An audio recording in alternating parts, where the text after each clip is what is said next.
Hi, you're listening to On the Payroll, my podcast about CRM, consulting, leadership, project delivery, teamwork, anything and everything in between are topics that really interest me.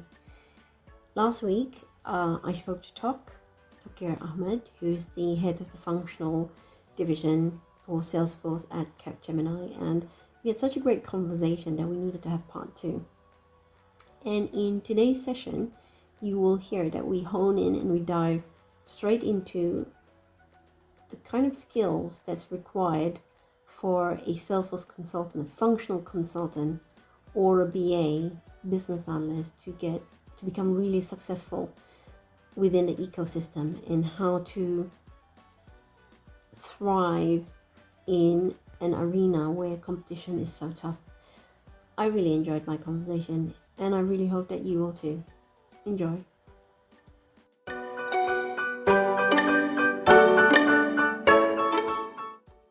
Hello, Doc. Welcome to part two of the podcast on the payroll. How are you today? Hi, Pei. I'm very, very good. And thank you so much for having me back. I think I enjoyed our conversation so much the first time. And as always, I had this big long list of questions that I thought, damn it, we have to do part two. So I'm really pleased. No worries. Likewise. That we got around to it. So in part one, we talked quite a bit about your professional journey through the role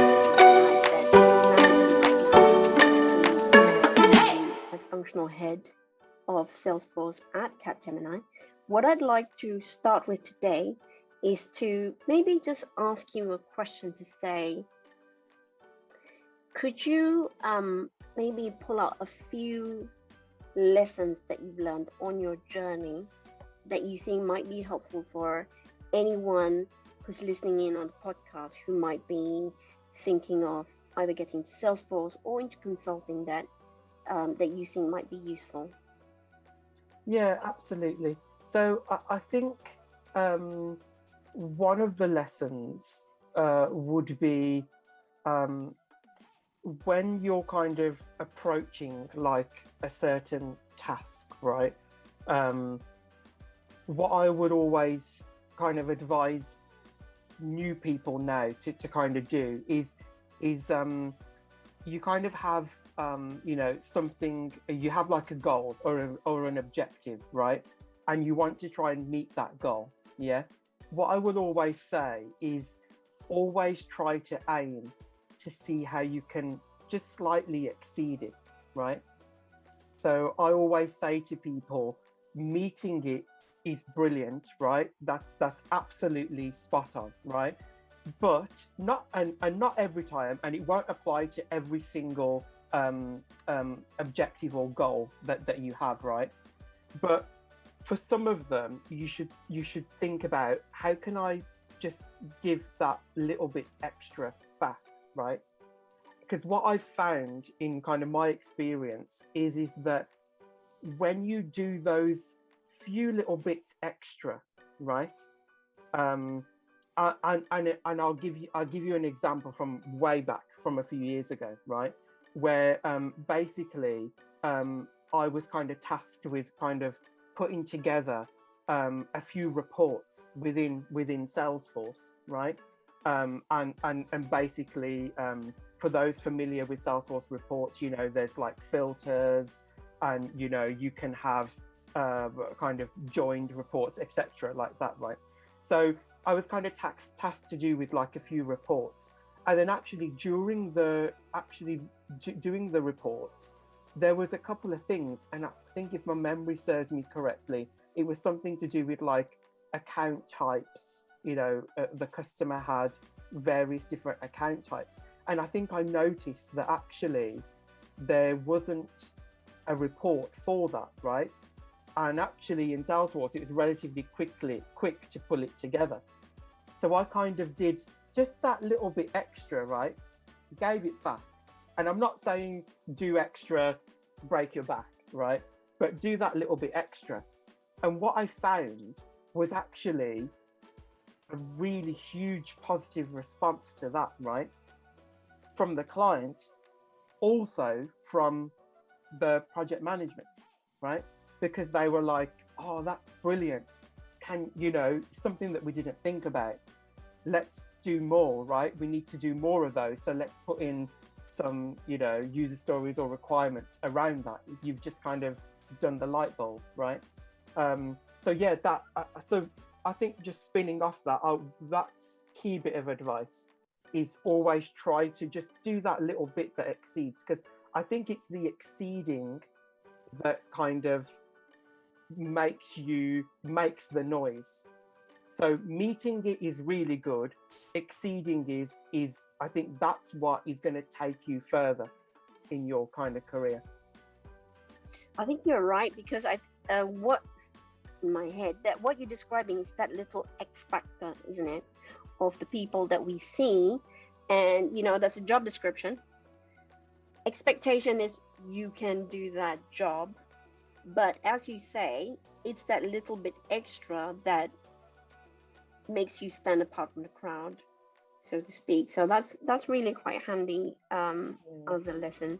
The other lesson I would say, Pei, is own the autonomy, right? So something that I think early on, and I guess lots of people will have this, right? There's always that kind of nervousness, especially when you first go into consulting. And I remember thinking, I think we talked a little bit about it in the last session, right? Are people gonna believe me, right? Are they gonna follow me? Are they gonna believe me, right? But I think what is very unique about kind of consulting, particularly the functional area, is that you do get a lot of autonomy, right? And what you need to do is kind of grasp it, and really go with it, right? And it might feel like you might be out of your comfort zone sometimes, but I actually think that is a really good thing. So I've been on engagements in the past where there's been a few things where I've been a little bit unsure about, but I've kind of just, gone with my gut and just thought, actually, you know what, I'm just gonna go with this view, put it down on the table, and kind of see what response you get. And I think part of that is that empowerment, right? To own your own kind of career, own your goals, essentially. So here's a question. This trait of yours, do you think you were born with it, or is it something that you learn along the way? So I think that it's probably a mixture, but I would say that I've probably learned more to use it over the years, right? So there's and not just from myself individually. I think what's been key is I've seen other people do it really successfully. So within CAP, I've seen people, really own their goals, and really kind of demonstrate that ability. So I've kind of then, from a mentorship perspective, actually looked at them and thought, actually, so and so has done it like that. So, let's try and, let's pry, let's ask them, let's ping them, and set up a meeting and say, actually, I wanted a bit of your advice, right? Which is one of the things that I'm going into snowballing into various things, but I guess it's another thing that I would say, especially to new people who are joining or in consulting, don't be afraid to kind of ping, anybody really. If you see that kind of spark in someone, or you feel like you see certain attributes in someone and you think, actually, I kind of want to know, how did they do that, right? So they kind of articulate, for example, they articulated something technical really well to a client that was very non-technical, right? And if you kind of see that, it's like, that's fine. Just be direct, right? Be a bit bold. Just ping them and say, you know what? I really liked the way you did that. and that's what I normally do, right? You kind of you kind of start off with that, and most of the time, people love kind of making those connections, right? And they'll, I think people have always been quite forthcoming and kind of said, yeah, it might not happen today, but in a few weeks' time, there might be a 30-minute call set up, and you can just ask them and kind of pry and just continue to kind of learn. What I will say is it's a tool, what I call it like a toolkit, right? And you just keep adding to it, right? You're always like adding. I'm forever adding. Just the other week that there was something that happened around a presentation, and I was like, oh, actually, yeah, that's actually a really good idea. So again, it added to the toolkit, right? So for the next time, let's try and put that in, because it was actually quite a good thing. So what you're talking about is modeling the behavior that you want to learn. Learning by modeling the behavior of the people who are doing the things that you admire. So we started talking about accountability and grabbing and being responsible for your success, and I just wanted to segue into that because I also saw that at CAP, and that was something that I was really impressed with. So as an example, I was talking to someone, and it was all around probation and being a reviewer for new people who are coming through. And I was shown a way of helping the new people to own their probation progress and identifying all the objectives and identifying all the things that they had to do, and to purposefully go out and create positive experience for the clients, the team members, and to elicit positive feedback, which I thought was amazing, because then at the end of probation, you can say, hey, look at all this stuff that I've done, and therefore I can add value. I had this one reviewee who was really interesting. And what she said, actually, my objective won't be to get 10 positive feedback. I also want 10 negative feedback. And I'm going to find them so I know what I can do to improve.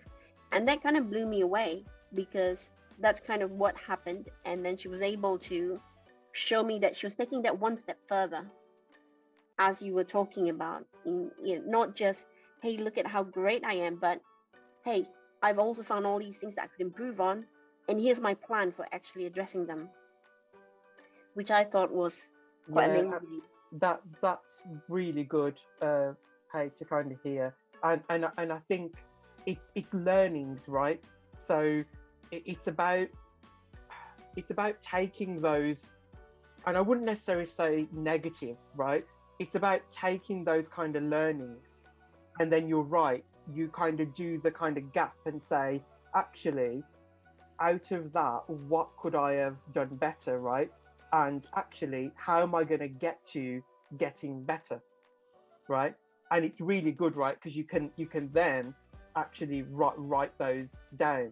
But have I ever told you my the car analogy? I'm not sure whether we ever. So I'll mention it now for everyone. Yep. So what I always feel is that, and it links in with the whole autonomy kind of what we're talking about, is that Capgemini, or say the consulting company, right, is basically is basically the car, right? And you can imagine that in the car there's going to be all these fancy, power steering, cruise control, automatic gear, all that stuff, right? And you think that as those are all the tools that the consulting company are providing, right? So it's all there, right? You've got this vehicle, you've got all the tools, right? However, it's the individual that needs to drive, right? So they've got all the tools, but it's the individual that actually needs to start the car up and make it go further. And that is basically the person driving their own career, right? Putting the foot on their accelerator. It is down to essentially the individual, right, to kind of own that. But what the company can provide is all the support, right, and the vehicle to kind of do that, right? But it does require the kind of individual to kind of drive it. So your example about the the kind of negative and the learnings feedback is brilliant, right? Because that's classic example of somebody with all the tools, right? But then they're actually driving it, right? They're driving it forward using that method. Yeah, that's really good analogy. No, you didn't. You used the car one in a different way, but I like Right. that. Thank you. Brilliant. So if you had a time machine and you could travel back in time and meet the younger, more handsome, not to say that you're not handsome at the moment, what would you tell him? What I would say is don't take things potentially too personally when you get that types of feedback. Never take it personally as an attack on you, right? Try to be quite constructive with it. Again, your example of that person is brilliant, right? That's how you can learn and be constructive with it, right? The other thing is particularly early on in your career, really be that kind of sponge, right? Like go into engagements, etc., and really soak it up, right? But, all the various aspects of a project. And it's particularly useful for, I'm being very biased towards a functional consultant, because they usually are involved in pretty much the end-to-end journey of a project, right? From like start to end. But be that sponge. And like I said towards the start of the call, be proactive, right? Ask the questions. Think where you might be able to add that little bit of extra value. I would say, yeah, if I was to go back, probably those three things probably stand out. Thank you. So you said something there that I want to expand a little bit on. It's all about definitions. So when we were at CAP, when I was on a project with you, we had the consulting team do a big part of the business analysis. Yep. Part the front loading the project with the analysis part of figuring out what the customer needed and identifying the requirements, etc. Now, this is not usual in a lot of the partners that are out there. A lot of the sales partners don't have a separate division of just business analysts who are technology agnostic. So there's an expectation that if you're a functional consultant, that you would have to do some of the BA work, the workshops, the sitting in front of the customer, asking the right question and eliciting that requirements.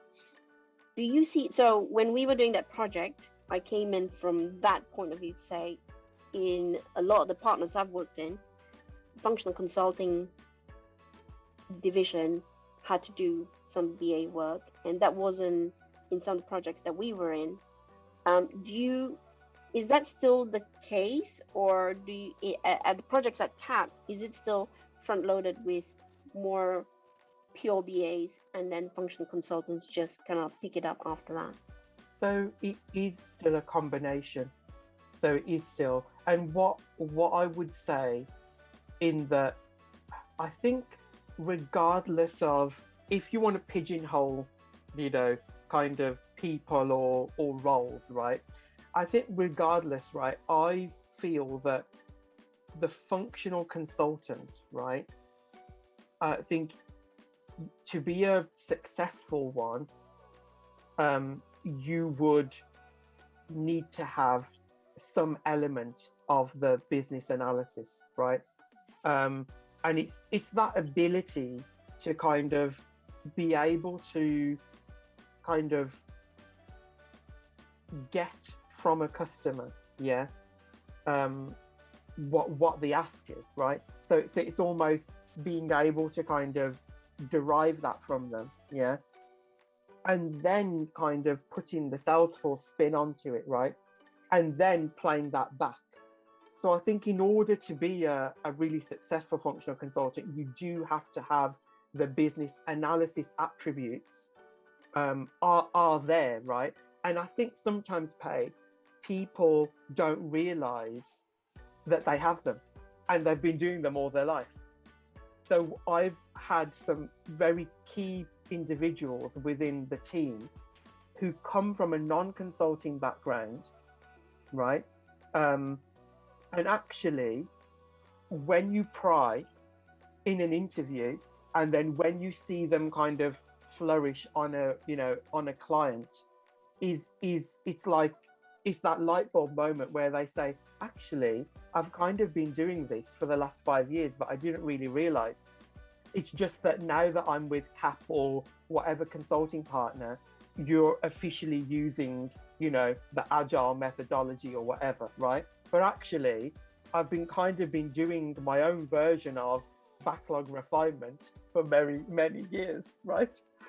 And all those principles, right, are part and parcel, whether you call it BA, core BA, generic BA, right? All those kind of skills, I feel, is part and parcel of being a functional. I guess the only layer that functionals obviously do need to have is the Salesforce lens, right? So you need to know the kind of product, right? But when I say you need to know the product, you need to know the core product, right? You don't need to know A to Z of absolutely everything in Salesforce, right? You need to know the kind of core fundamentals, right, of the product, and be able to kind of put that lens on requirements. And there'll be requirements where you think, this doesn't quite fit, let me take it away, let's try and find something that fits, and you bring it back, right? And that happens lots of times in lots of engagements with requirements, when requirements are you're never gonna get all requirements that are going to be completely down to a T what Salesforce does, right? But yeah, it's just one of those scenarios. But again, it's that business analysis, right, that you need to be able to figure that out, that Salesforce won't be able to do that, right? Or it might be able to do it with a little bit of customization. Let me just distill it maybe a little bit further. Is that I think, we can put words like business analysis and all that on top of it, but really it's just communication, is it not? It's absolutely. It's me trying to figure out what it is that ails you, that's giving you pain, which you may or may not be able to articulate it in a way that I can understand in my world. Therefore, it's the skill of seeing your reaction, asking the right question, changing the way that I'm asking certain things to try and get you to tell me where it hurts and why does it hurt, so that I can find a way to fix it for you. Absolutely, Pay. And yeah, you hit the nail on the head. Communication is key, right? And I think particularly in consulting, particularly for a functional consultant, what you've just said, the communication, it won't just be with one individual, right? So as we said, functional consultant usually is there during the entire project life cycle, right? So what also is key for a functional consultant is being able to kind of shift the way that they articulate things depending on who their end stakeholder is. So client, development team, testing team, training, right? So I've just kind of very high level gone through the kind of project life cycle, right? And you need to be able to shift that. depending on your audience. And you're right, Pay. Yeah, communication, absolutely fundamental to that. Correct communication. So we are kind of like moving into kind of job roles and things like that. So I was talking to a young lady who was told that her communication skills wasn't good enough, and therefore she didn't get the job that she was looking for. And they didn't tell her what that meant. And so she was an Indian national in Belgium. So there's other languages that was required. But I think the in that scenario there were two things. One is, a lot of job descriptions, they'll say great communication skills, but they don't flesh it out in terms of what does that mean. And so people who are applying for that job said, well, you know what, I can tell someone what to do, therefore I communicate well. Yeah. And that's not just it. What you're saying is absolutely right. So for a functional consultant, it's the adaptability, it's the emotional intelligence to be able to see how people can receive and ingest communication in a style that is needed, and use that, because they are actually the glue that holds the requirements together. They can see what the customer's wanting, and somehow they've got to get that from their head and put it in a language that, say, a tester knows, or a developer knows, to say this is what they need, and make sure that it's like you describing to me your favorite cheesecake and what goes in there, but you don't really know because you didn't make the cheesecake. You just know that it tastes great. And then me trying to get that from you. Oh, does it taste very lemony or too cheesy, etc.? And then just translating that to my developer who's going to be baking the cheesecake. Absolutely. And I love the fact that you got a food reference in there, knowing you. Knowing our conversations in the past. I love the fact that you got the food reference. But yeah, I'm totally with you on that. It is basically like that. And something that you just said, Pay, that I want to touch on is that you mentioned about on CVs, right? And I think that is always going to be a bit of a challenge, right? That on paper, the words can look or be perceived as just good communication, right? And I think what you don't get, like on a CV, and what might still be a challenge, right, to kind of do, is kind of how to kind of articulate that, right? And so one of the key things that we kind of do when we're bringing in people, and which we found has worked really well, is like we have a case study, right, which involves the prospective candidate to kind of present back, right? And I think what that gives you then is you get to kind of see the communication style, right?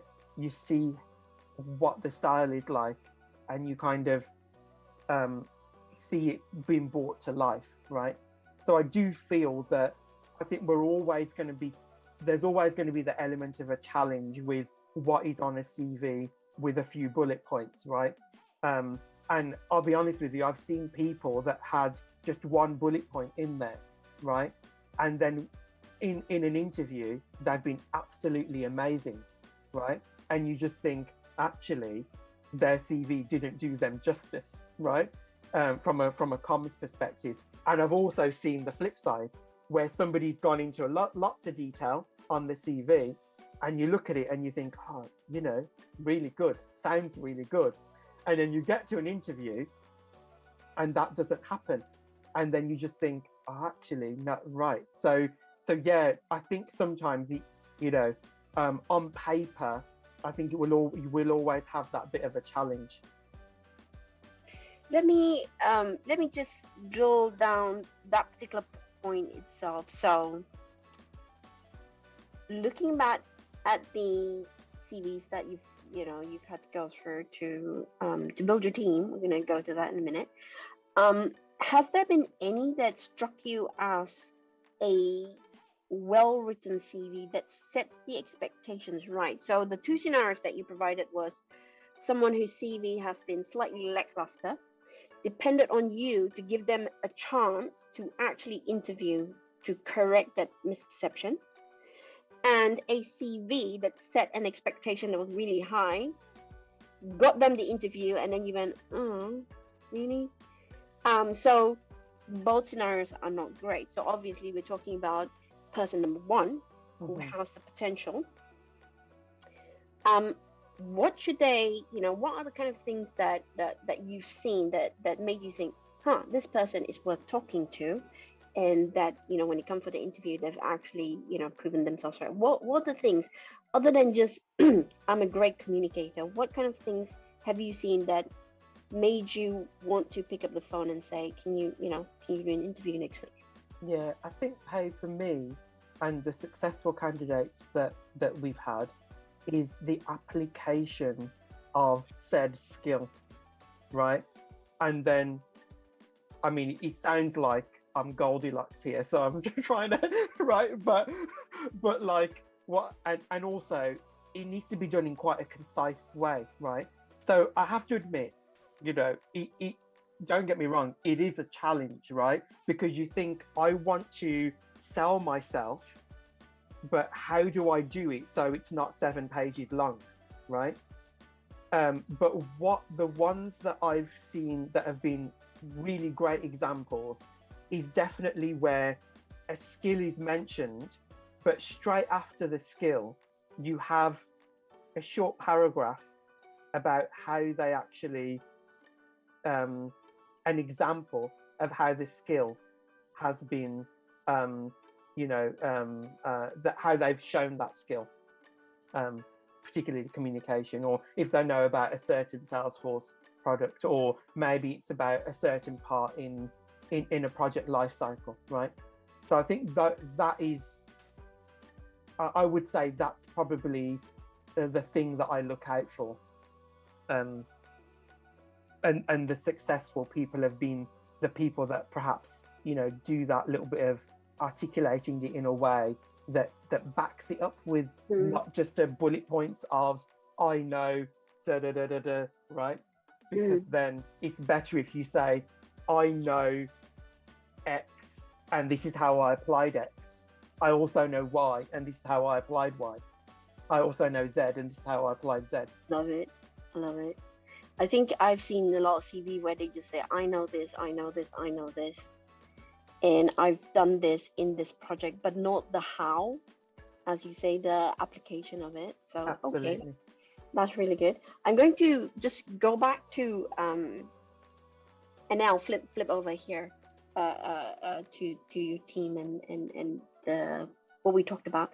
So just looking back at the projects that you've done, is there any one in particular that jumps out at you in a way that project has changed me, and this is how it's changed me? Is there any project like that comes to mind? Yeah, quite a few. Quite a few? Okay. Yeah, quite a few. One. Because, Okay. yeah, I can pick one, I guess. Yeah. And I think for me, that project, the reason why it changed me was it was a great example of collaboration. So we talk about, all projects have their kind of very busy times and not so busy times, right? This particular project was a new client, right? And also it was a lot of new team members, right? New to consulting, right?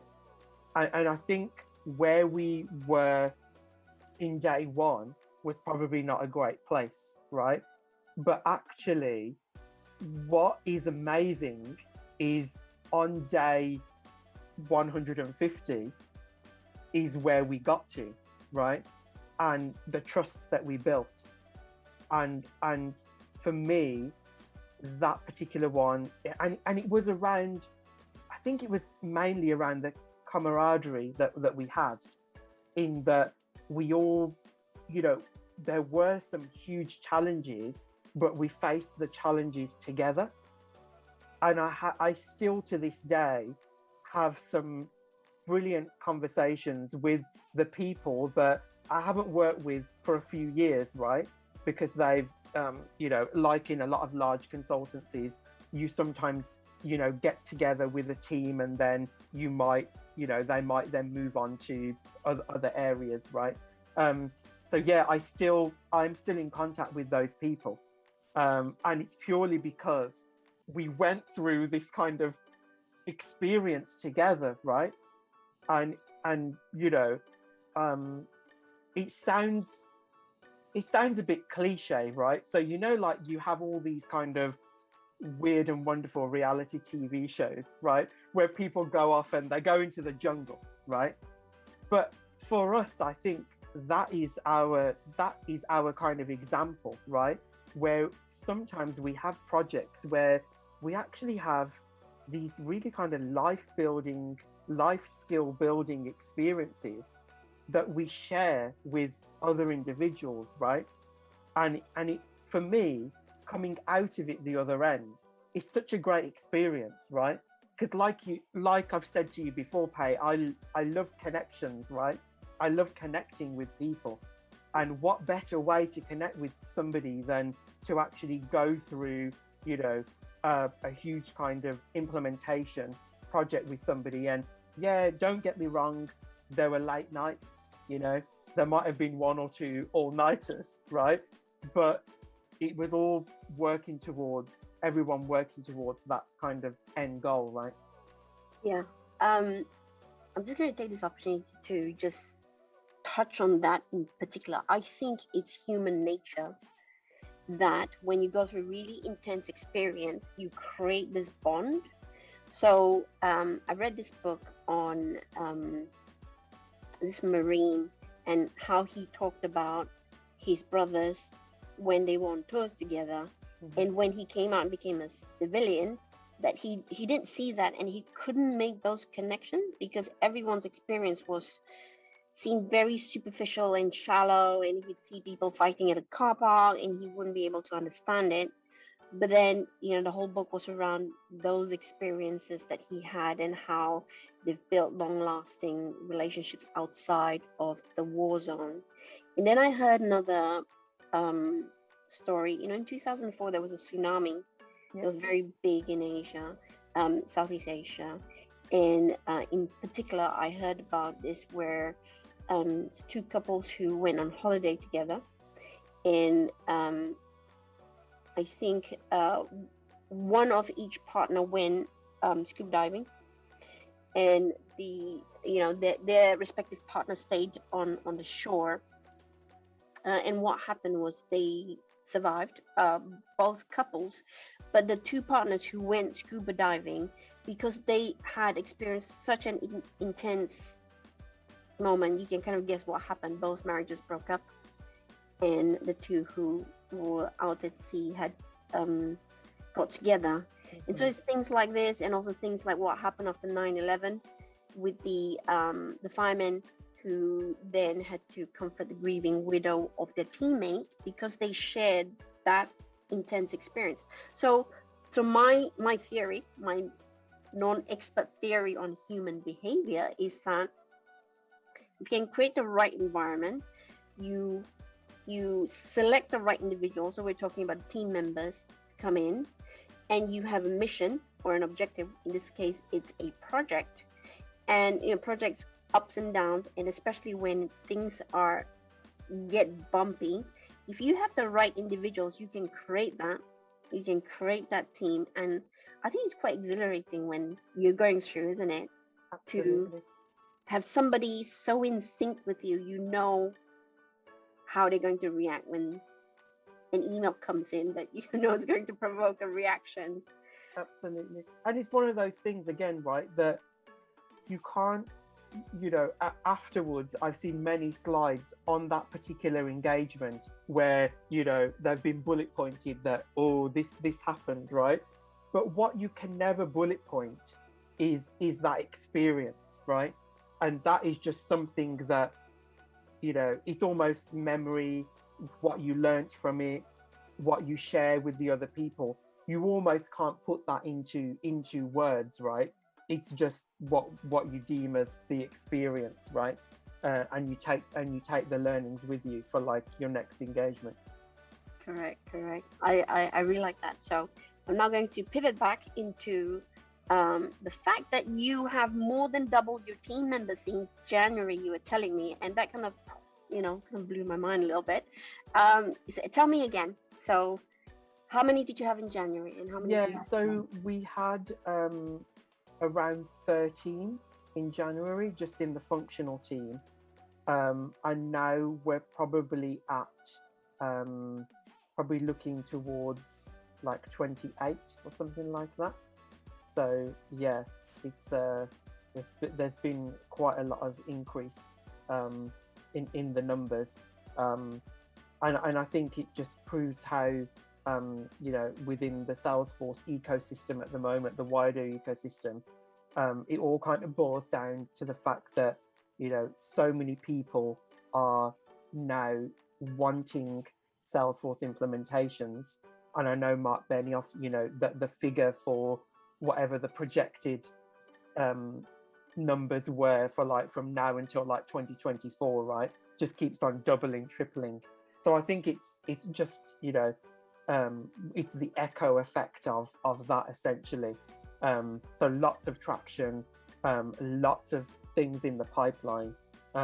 One thing that we were really wanted to also do is have quite a kind of diverse workforce as well. So kind of really happy to say that out of the 18 plus people that we've brought in, I think for the first time ever, we've had like 10 who are female, which is really good, because it's really showing that how the market has grown, right? And it's really providing those opportunities for everybody, basically. And having that balance, right? It needs to be, I think as we go forward, particularly in consulting as well, it's really good to see having the kind of balanced individuals from various backgrounds, gender, etc. So really, really good to see. That's amazing. That's fantastic. And it leads me to ask this question, and I think I know the answer. But so where I come from in Malaysia, we have a different population ratio of the Malays, and then Chinese, of which I'm one part, and then the Indians who have immigrated in the early 60s and 70s during British colonial rule. Now, when we have corporations that's put together, or teams or things like that, there's a mandatory, you must adhere to a specific ratio of the races that you hire or you appoint. And that leads to a situation where it's not entirely meritocratic.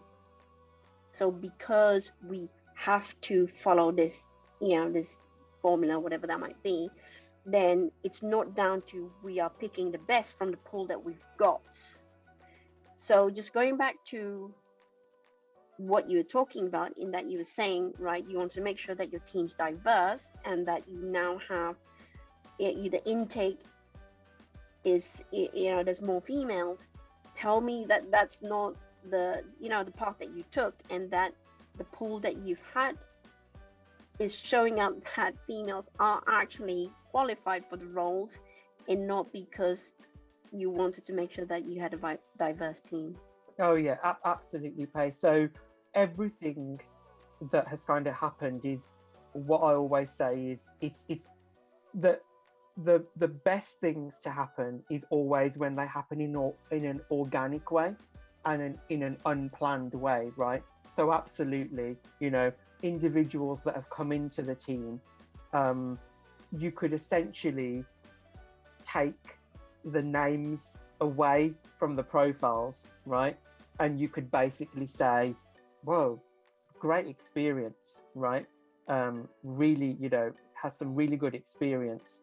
and then almost like when you get to interview stage, it's like you know, and then you see the person, right?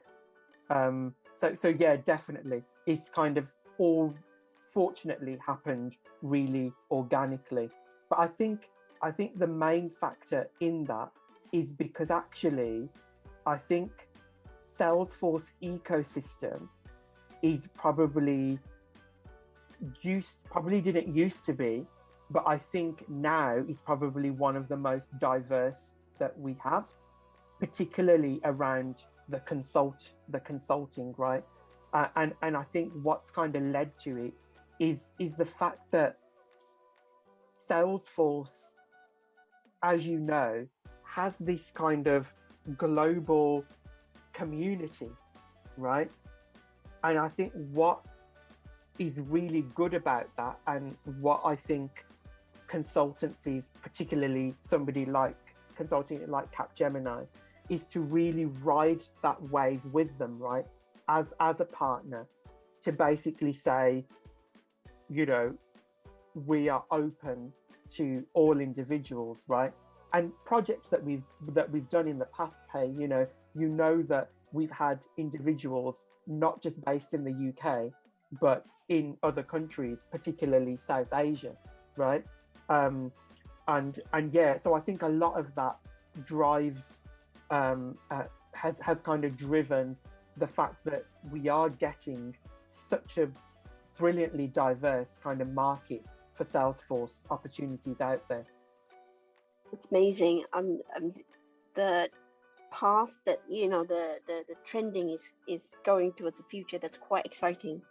Now, one more question with regards to the young generation that's coming into the workforce, and I know that CAP has got quite a really good graduate scheme that brings them up. What do you think, having met some of the younger generations that's coming in how they perceive the world? There has been a lot that's been said about millennials, how they are, what the expectations are like. How does that match with how consulting is and how consulting is at Capgemini? And do you see a good fit for them? So basically, the core of the question is, if I've got friends, family who are coming through the school system, just about to leave university, should they look at consulting, Salesforce consulting, and should they look at a life at CAP as a viable and feasible option for them? So absolutely. So I am, funnily enough, I'm just a millennial, right? So I've just literally just scraped in as a millennial, being like 1981, right? So I'm just a millennial.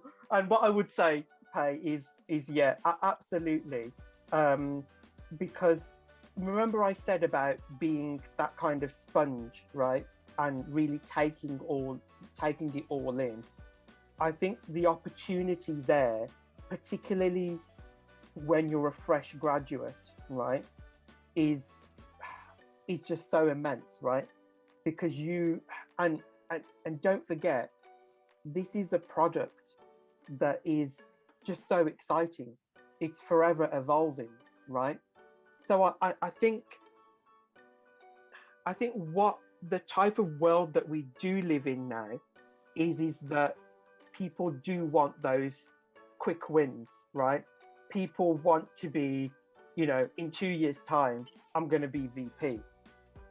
And believe me, I've had conversations where people coming into their career think that that's going to happen, right? But what I will say is there's a little bit of naivety there. So be prepared to be the sponge, but also be a bit realistic, right? People do want those quick wins. But what I will say is that you have to kind of stick to it a little bit further to kind of get the end goal, right? So try and be the tortoise, not the hare, right? Because what I will say, and from my personal experience, is that, spend a little bit more time shaping that skill set, spend a little bit more time on having more of those engagements with one particular consultancy. And what you'll find is that you actually, on the outside of coming through the kind of consulting machine, you're actually a lot more rounded consultant. And I think the individuals, particularly the graduates that we've had that have kind of, gone through 2 to 3 years, in that journey, are actually now in a place where the world is their oyster, right? Because not only have they got all the kind of Capgemini and the consultancy skill, but they also know enough about Salesforce, and Salesforce is just so exciting, right? In that, there's always appetite to kind of learn more, and it's forever evolving, right? So those two things together, you are, it's like the treasure box, right? If you've got those two things together. And I think what I will advise, particularly new graduates, is try not to be as naive to think that you would be able to encapsulate all that in like a year or 2 years, right? Be sure to kind of really stick to one particular thing for a few years, right? Because that is what kind of will mold your skill set. And that's something that I say to new graduates coming in. And Capgemini, as you said, we do have quite a successful graduate scheme. And that's what we try to kind of say to the young graduates. And again, the analogy pay is the car, right? And you driving it. What I will say is, don't press the eject button and get out of the car quicker. Don't get out of the car before you reach your destination. Yeah, because what I have seen is sometimes over the last kind of 5 years, we've had a few graduates that maybe got out of the car a bit too soon. And then when you see them on LinkedIn, they've just gone from one place to another, done a year there, done a year there. And I always think, if they'd have just stuck with it for a few more years, maybe they wouldn't be, flitting around so much now. I like that. So let me try and summarize all of it into 3 words. Sorry. So much wisdom there. So let's start with how we started the conversation. And I think the first one is courage. So the courage to grab hold of things, to own and be accountable for your journey and your success. Absolutely. The second would be persistence, is what you're trying to say. Don't get out of the car.